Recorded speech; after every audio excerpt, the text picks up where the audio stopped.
Hi all. അപ്പോൾ നദാൻ്റെ birthday സ്പെഷ്യലായിട്ട് നദാന് വേണ്ടിയിട്ട് മാത്രമായിട്ട് ഞാൻ മാറ്റി വെക്കുമായിരുന്നു. അങ്ങനെ ഞാൻ പ്ലാൻ ചെയ്തത് ലുലു മാളിലെ കിഡ്സ് സോൺ ഏരിയയാണ്. അപ്പോൾ താഴെ ബേസ്മെൻ്റ് ആയിരുന്നു ഫസ്റ്റ് ഞങ്ങൾ ടാർഗറ്റ് ചെയ്തെങ്കിലും അവിടെ ഞങ്ങൾക്ക് പോകാൻ പറ്റില്ല, കാരണം വീക്ക് ഡേയ്സ് ആണ്.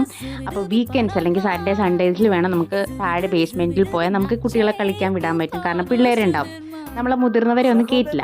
സോ ഞങ്ങൾ പിന്നെ പോയത് 3rd ഫ്ലോറിലെ ഫണ്ടൂറിയിലാണ്. അപ്പോൾ ഫണ്ടൂറിൽ എങ്ങനെയാണ് എൻട്രി ആവുന്നത്, പേയ്മെൻറ്റ് എങ്ങനെയാണ്, ഏജ് പ്ലേ സ്റ്റേഷൻ എങ്ങനെയാണ് നമുക്ക് പ്ലേ ചെയ്യാൻ പറ്റും, എന്തോരം പ്ലേ ചെയ്യാൻ പറ്റും, എങ്ങനെയൊക്കെയാണ് അവിടുത്തെ കാര്യങ്ങളെന്നൊക്കെ അറിയണമെന്നുണ്ടെങ്കിൽ ഫുൾ വീഡിയോ ചാനലിൽ പോയി കാണുക.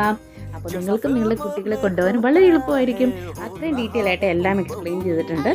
ഈ കിഡ്സ് ഫണ്ടൂർ അല്ലാണ്ട് തന്നെ ഞാൻ വേറെയും അവന് വേണ്ടിയിട്ട് പ്ലാൻ ചെയ്തത് വേറൊന്നുമല്ല, ടർക്കിയുടെ ഐസ്ക്രീം കൗണ്ടറാണ്. അപ്പോൾ നിങ്ങൾക്കും ഇതുപോലെ കൊണ്ടുപോകാം കേട്ടോ. എല്ലാം എക്സ്പ്ലെയിൻ ചെയ്തിട്ടുണ്ട്. അപ്പോൾ watch till the end. Video ഇഷ്ടമെങ്കിൽ ലൈക്ക് ചെയ്യുക, സബ്സ്ക്രൈബ് ചെയ്യുക, ഷെയർ ചെയ്യുക. Till then bye, take care, love you.